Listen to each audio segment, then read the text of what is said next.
Halo Bapak Saudara semua, kembali lagi di Kintal Maluku Podcast. Hari ini secara spesial kita kedatangan tamu, Pak Rektor Universitas Patimura.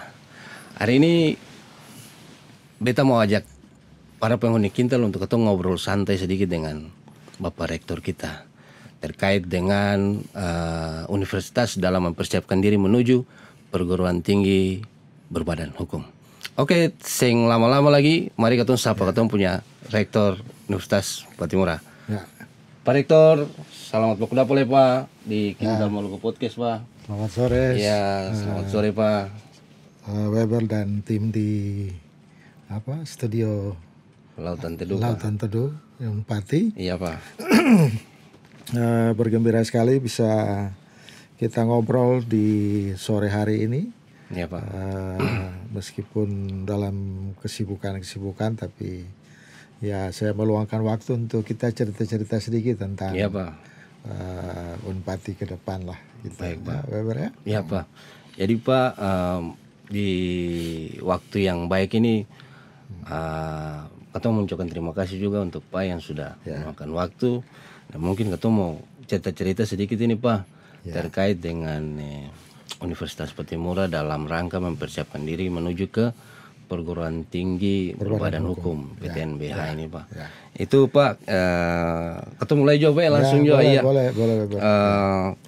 Kalau Unpati sendiri ini dalam mempersiapkan diri itu Pak, apa langkah-langkah yang Unpati ambil untuk Oke, Weber. Iya Pak. Pemirsa atau pencinta studio Lautan Teduh, dan untuk acara hari ini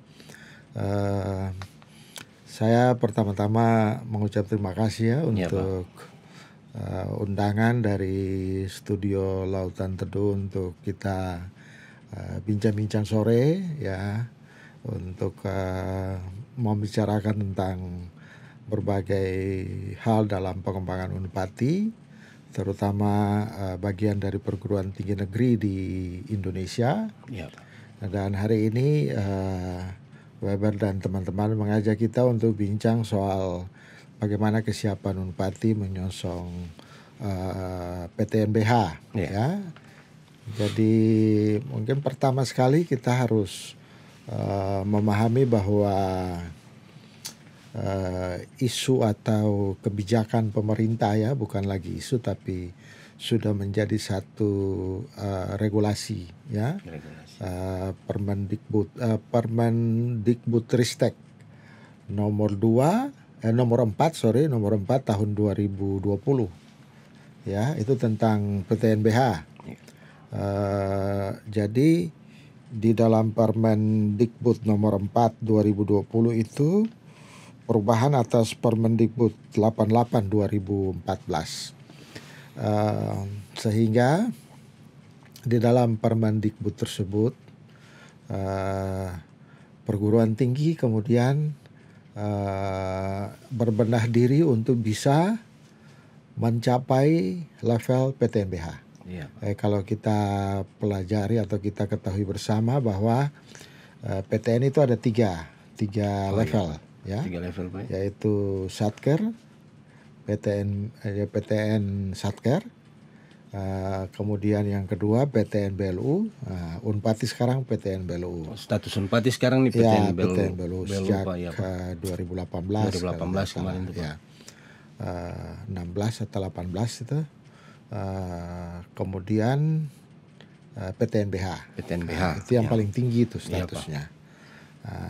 Jadi itu mau tidak mau kita harus mendorong semua kebijakan-kebijakan kita untuk bisa sampai pada level PTNBH. Ya, kalau kita posisi PTN BLU ini kan kalau dari tahun 2016 kalau saya tidak salah ingat, itu kita sudah PTN BLU dan ini sudah hampir 10 tahun sebenarnya. Sehingga untuk tahun ini sebenarnya Unpati diberikan sejumlah dana yang dimaksudkan untuk revitalisasi Unpati menjadi PTNBH. Nah, Tapi untuk syarat-syarat PTNBH itu memang tentu saja cukup berat. Nah, Iya Pak, terkait dengan Pak yang tadi baru sampaikan persiapan Unpati, itu kira-kira syarat-syarat apa saja yang Pak Unpati siapkan terkait dengan Pak punya visi misi juga untuk mempersiapkan Unpati ke PTNBH? Ya, jadi kalau di dalam regulasi Permendikbud 4 2020 itu, Robert dan teman-teman pemirsa atau pencinta studio dan acara ini, kami mengacu pada Permendikbud 4 2020 itu pada pasal 2 untuk mencakup tingkat atau kemampuan dari PTN untuk bisa masuk PTNBH, itu paling kurang ada 5 syarat utama. Yang pertama itu PTN bisa menyelenggarakan tridharma perguruan tinggi yang bermutu, yang bermutu. Itu yang pertama. Yang kedua, PTN harus mengelola organisasinya berdasarkan prinsip tata kelola yang baik. Ya. Yang ketiga, PTN harus memenuhi standar minimum kelayakan finansial. Ya. Standar minimum. Finansialnya harus kuat gitu. Pak. Yang keempat, menjalankan tanggung jawab sosial. Dan yang kelima itu berperan dalam pembangunan perekonomian. Itu 5 syarat untuk menjadi PTNBH. Dan bagi kami itu cukup berat.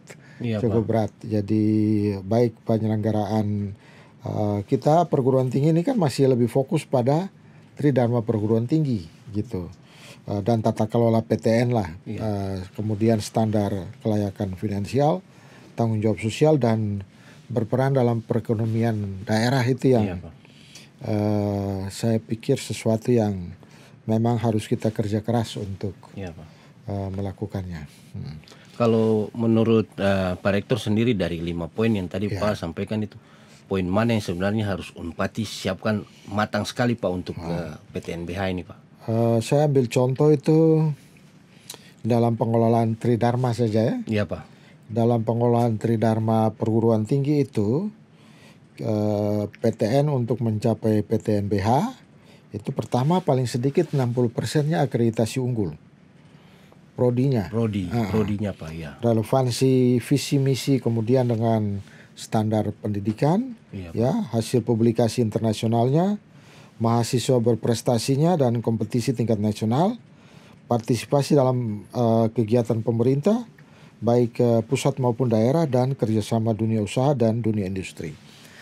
Itu baru pada poin 1, tridharma.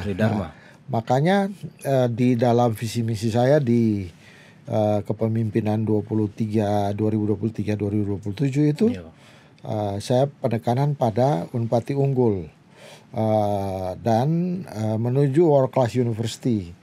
Itu semua mengarah kepada pengembangan perguruan tridharma, dan acuannya itu saya ingin untuk 30 sampai 35 prodi Unpati itu akreditasi unggul.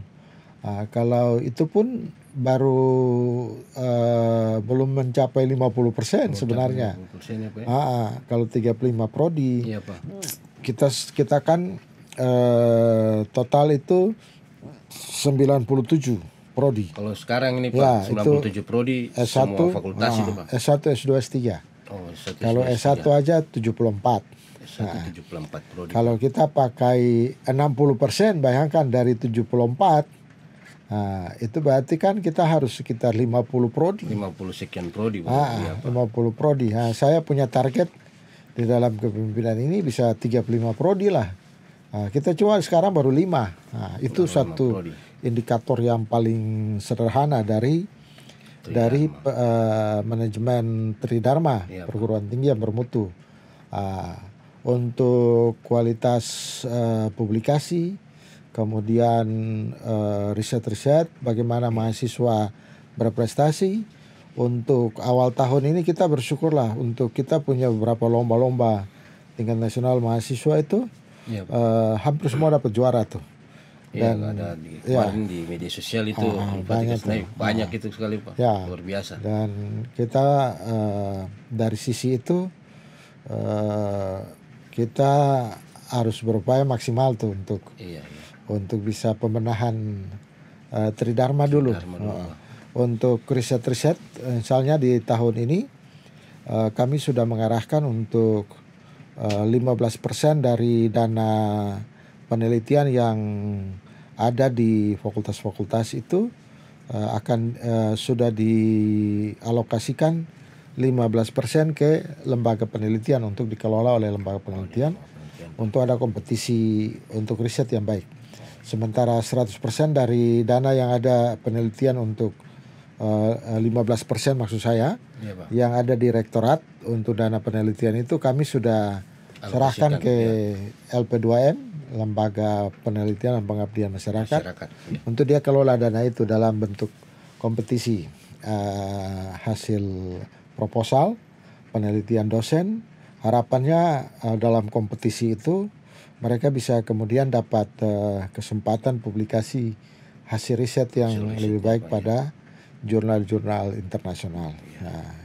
Dari Tridharma perguruan tinggi itu kan bagian dari pendidikan, kemudian penelitian dan pengabdian pada masyarakat. Jadi Pak Rektor mungkin kalau yang tadi Pak jelaskan itu terkait persiapan ya, mungkin ada satu hal yang mungkin kita mau coba minta penjelasan dari Pak Rektor terkait dengan sampai saat ini kalau BLU kemarin kan berarti ada usaha-usaha dan lain sebagainya. Standarisasinya berapa sampai harus menjadi PTNBH begitu Pak. Jadi yang sampai sekarang ini Pak dalam awal kepemimpinan Pak Bapak ini usaha apa saja yang sudah Universitas Patimura siapkan untuk menuju ke PTNBH ini Pak?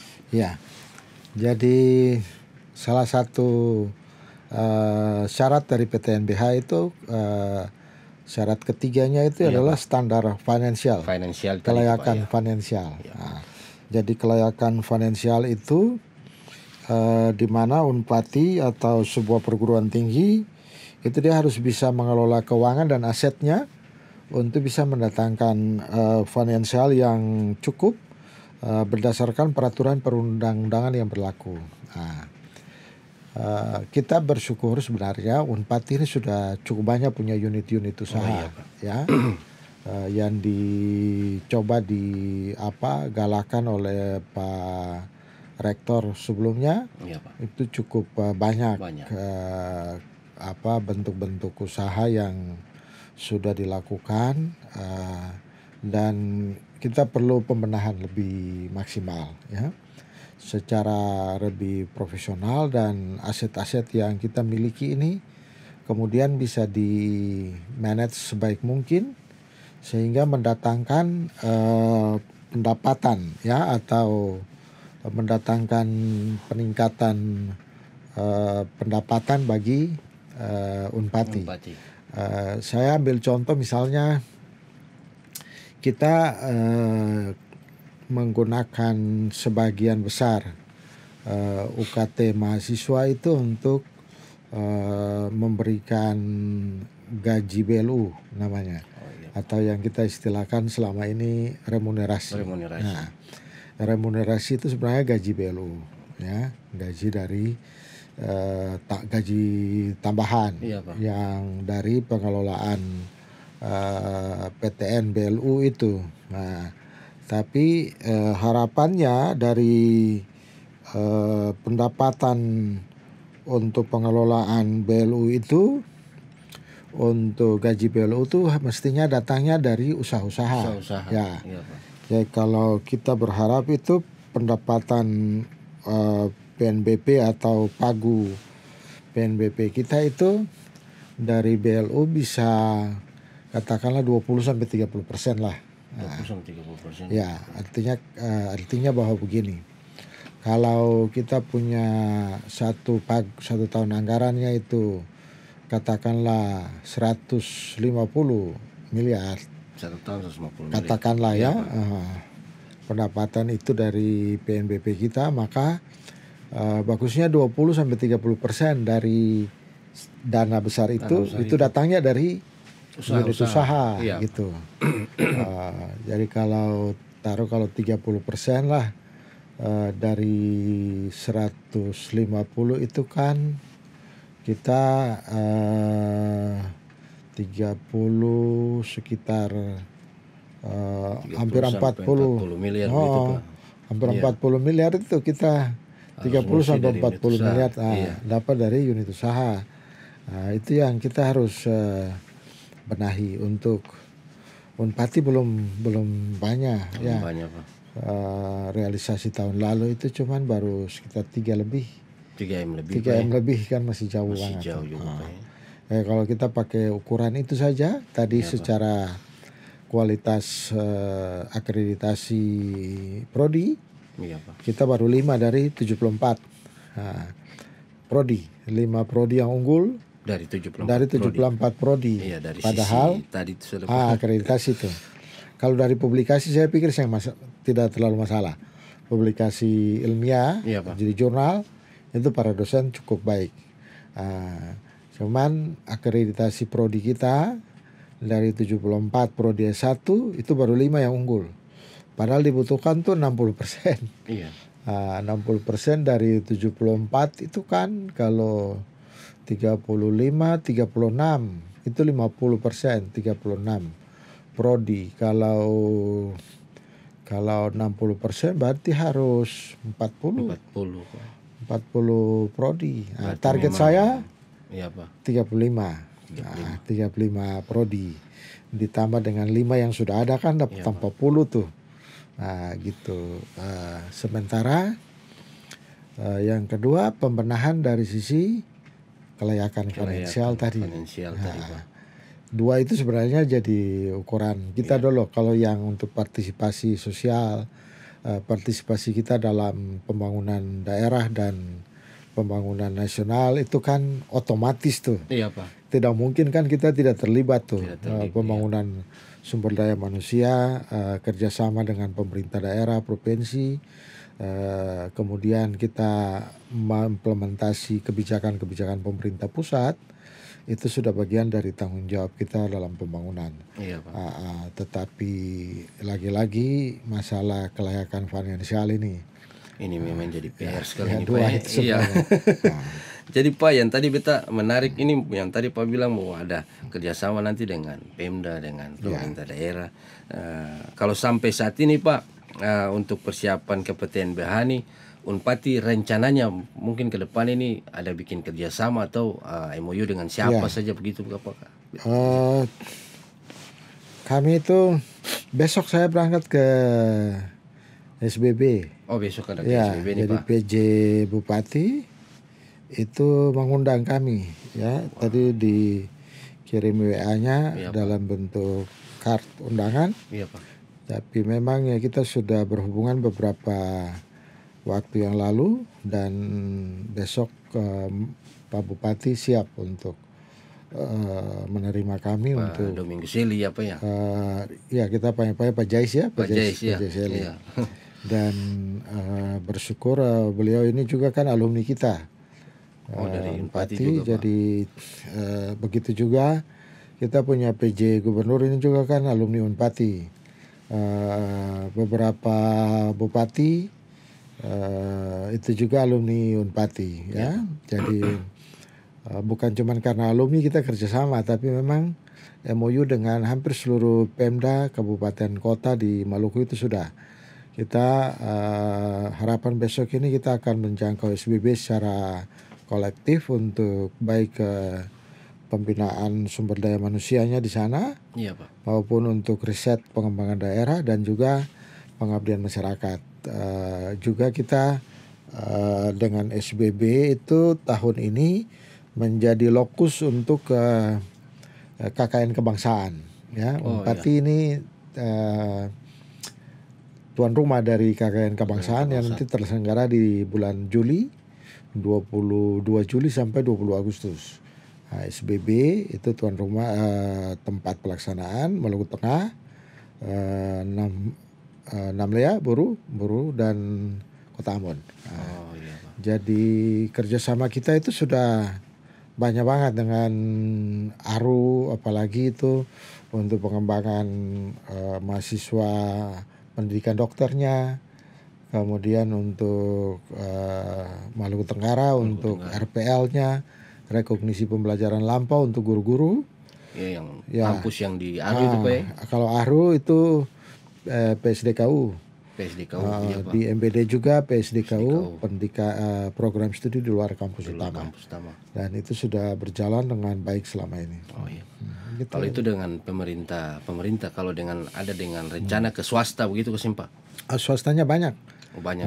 Iya. Jadi kemarin itu juga kami sudah tanda tangan MOU dengan ini Microsoft partner di Surabaya. Ya, luar biasa. Microsoft partner, sehingga kita sudah dapat lisensi untuk perangkat Office kita itu sudah lisensi Microsoft langsung. Kita jadi dapat istilahnya kayak asli lisensi asli Microsoft. Jadi nanti kita dapat 155 akun. 155 akun lisensi Microsoft. Itu dia akan memberikan efek kepada satu akun itu bisa beranak ratusan.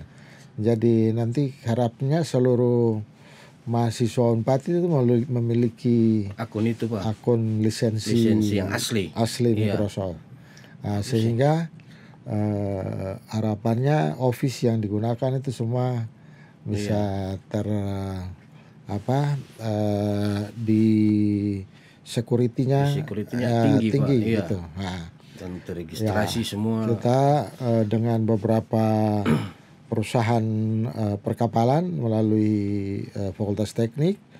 Kemudian sebenarnya setiap fakultas itu punya PKS yang cukup banyak. Pertanian, Fakultas Pertanian, dan Fakultas Pertanian itu banyak sekali dengan perusahaan-perusahaan pertanian, perikanan juga demikian. Dan itu sudah banyak sekali dilakukan. Harapannya ke depan lebih banyak.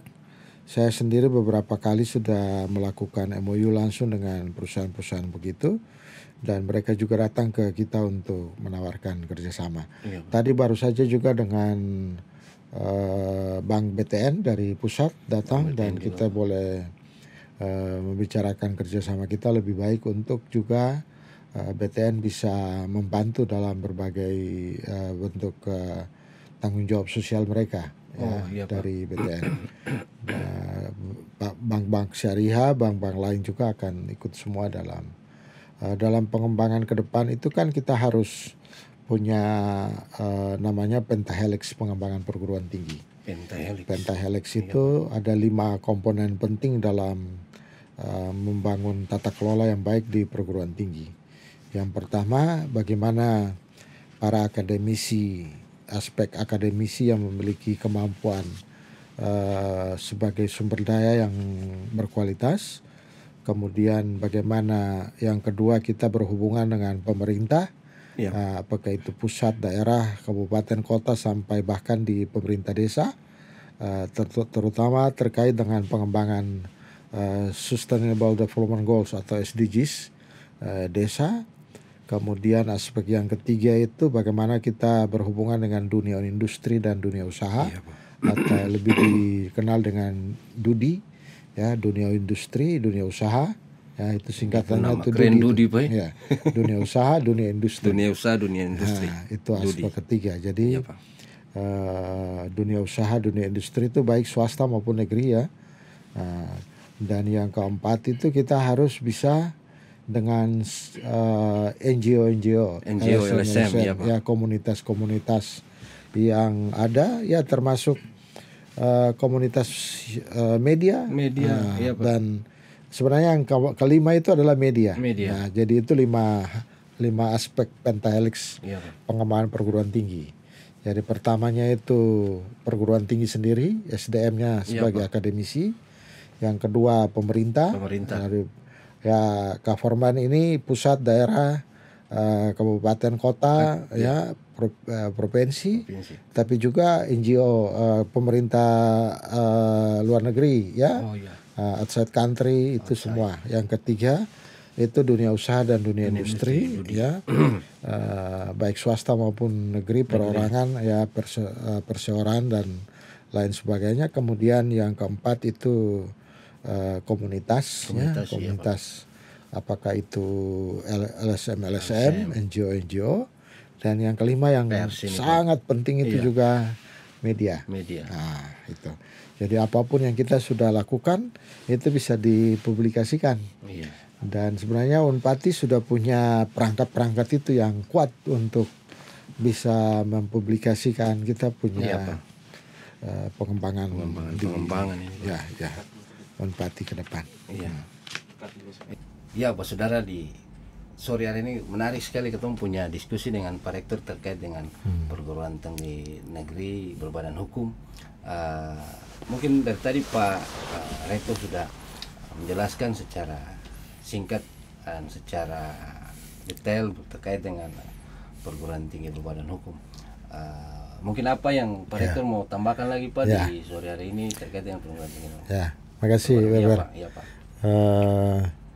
Yang pertama sekali saya ingin sampaikan kepada seluruh sivitas akademika Unpati, dosen, mahasiswa dan juga tenaga kependidikan, baik yang ASN maupun yang PPNPN ya.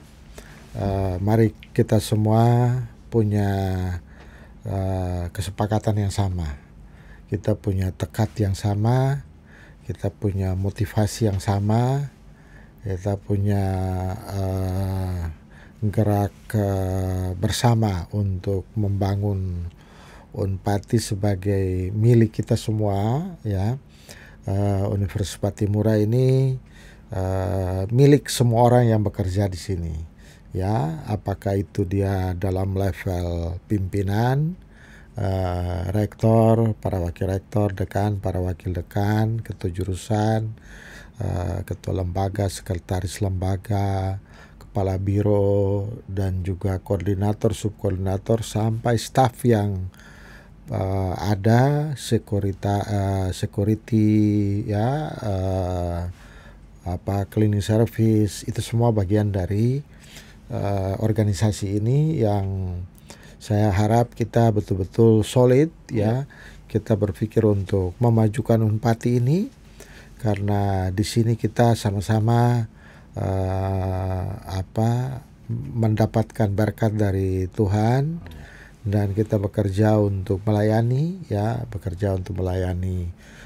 setiap orang yang butuh bantuan, terutama dalam mendapatkan peningkatan kualitas sumber daya manusianya melalui jenjang pendidikan tinggi ya. Perguruan tinggi dalam hal ini Universitas Patimura adalah jenjang pendidikan tinggi dan tidak ada lagi jenjang pendidikan setelah ini. Iya, Pak. Karena itu kita semua mari dengan tekad yang bulat kita memajukan Unpati untuk sebenarnya kita masih ada di middle class ya, yaitu PTN BLU. Karena ini ada kelas bawahnya itu ya, kalau kita pakai satker itu Iya, Pak, satker. Bawah masih kelas 1, kita kelas 2, PTN BH-nya kelas 3. Jadi kita ini sebenarnya belum sampai pada level tertinggi. Karena itu mari kita berbenah diri sama-sama terhadap 5 aspek yang tadi yang untuk sebuah syarat bisa masuk PTN BH, sehingga kita punya keyakinan ya, kita overconfident, kita punya konfidensi yang tinggi bahwa mari kita masuk di PTN BH. Di samping memang pemerintah juga, jika pemerintah itu menetapkan Unpati harus PTN BH, ya kita mau tidak mau harus berbenah diri untuk masuk ke situ. Apapun kondisi kita. Saya lihat 2 hal yang sangat spesifik tadi, yaitu soal pengembangan tridharma perguruan tinggi dan yang kedua kelayakan finansial kita. Kalau dua ini kita benahi, katakanlah dalam 1 sampai 2 tahun, ya maksimal 3 tahun ke depan, harapannya di tahun keempat kepemimpinan saya kita bisa menunjukkan wajah BH-nya itu PTN BH-nya itu. Dan kalau dari sisi regulasi, Permendikbud 4 2020 itu menunjukkan bahwa sebenarnya ketika sebuah PTN itu meminta untuk PTN BH, pasti pemerintah akan kasih gitu. Tapi kita kan harus siap diri dulu gitu, mari kita berdoa, bekerja keras, bekerja dengan tuntas, tidak saling menyalahkan, tapi dengan kekuatan sumber daya manusia kita dan sumber daya sarana prasarana yang kita miliki, tinggal tata kelola kita yang baik seperti apa. Saya sangat yakin kita bisa masuk PTN BH. Motivasi sebenarnya. Ya. Mungkin ada orang yang ya beberapa waktu lalu ya, kalau tidak salah ada mahasiswa yang demo bahwa menolak PTN BH. Mungkin itu cara mereka belum tahu informasi secara baik. Artinya kalau kita masuk pada area itu bukan apa, tapi prestise universitasnya dan pengelolaan universitas, anak-anak kita itu mahasiswa juga bisa memperoleh kesempatan kerja lebih luas di unit-unit usaha yang kita miliki, kerjasama dengan investor untuk membangun yang ada, dan kita bisa kemudian menyebarkan, mendistribusi lulusan kita ke tempat-tempat itu. Kemarin kita dengan Jasa Marga, jasa konstruksi wilayah 7 Jayapura, untuk juga lulusan kita bisa mendapat sertifikasi jasa konstruksi. Ya, luar biasa itu supaya makin kerjasama kita makin baik. Iya, pemirsa yang di rumah yang sudah menonton podcast kita di sore hari ini bersama dengan Pak Rektor, sebenarnya ini motivasi yang baik Pak Rektor kasih khususnya untuk Civitas Akademika. Semua unsur yang terkait di dalamnya, mahasiswa, dosen dan lain sebagainya, pegawai PNS, PPNPH, semuanya. Jadi yang Pak Rektor harapkan hanyalah kerjasama supaya apa yang diimpikan untuk menuju ke PTN BH ini bisa tercapai. Karena kalau misalnya ketemu punya status PTN BH ini, sebenarnya statusnya tuh elegan. Universitas Patimura elegan, di mana-mana diterima, dia punya kelulusan dan lain sebagainya. Apalagi untuk mahasiswa dipersiapkan untuk menuju ke era yang modern, ya harus mempersiapkan diri dengan universitas yang lebih unggul, yang lebih maju dan lebih elegan. Oke Pak Rektor, terima kasih banyak untuk ketemu ngobrol sore terkait PTN BH. Semoga apa yang Pak Rektor sampaikan di saat ini bisa bermanfaat untuk semua pendengar di rumah yang khususnya menonton ketemu punya podcast di sore hari ini. Terima kasih. Kali berikut mungkin kita bisa diskusi lagi Pak. Boleh. Ya, ini tanpa terasa waktu cukup cepat ya. Cukup cepat juga Pak kita diskusi. Iya Pak. Oke Pak, terima kasih Pak. Terima kasih. Sampai jumpa di lain kesempatan di Kintal Maluku Podcast. Selamat semua. Pak, terima kasih banyak Pak.